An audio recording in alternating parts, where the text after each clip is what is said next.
Звонкий хруст снега под тяжелыми зимними ботинками, кубы пара изо рта и мороз, сковывающий движение конечностей по суставам. В таких условиях, смертельно опасных для длительного пребывания, приходится работать группе оперативного реагирования аварийно-спасательной службы Республики Башкортостан. При этом хорошо, если необходимость подобной вылазки не сопряжена с реальной чрезвычайной ситуацией.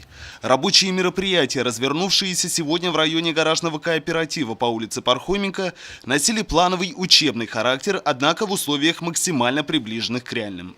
Последние буквально даже неделю, больше недели у нас в городе Сибая стоит температура ночью почти около 30 градусов, днем в пределах 20-15 градусов.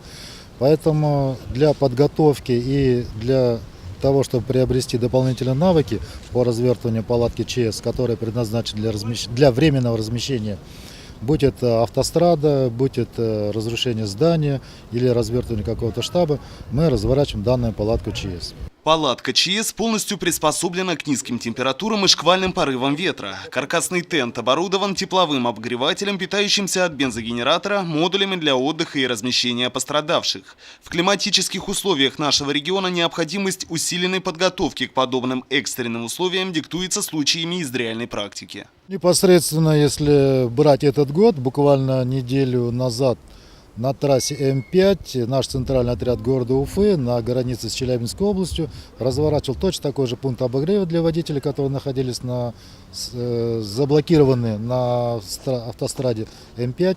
Но это можно почитать в интернете, посмотреть, она и была в газете, и по телевидению показывали. Как комментирует руководство, отработка оперативных действий укладывается в график одной тренировочной смены. Подобную подготовку предстоит пройти всем дежурным подразделениям. Ринат Музафаров, Али Кадыров, Любовь Карпова, телекомпания СТВ.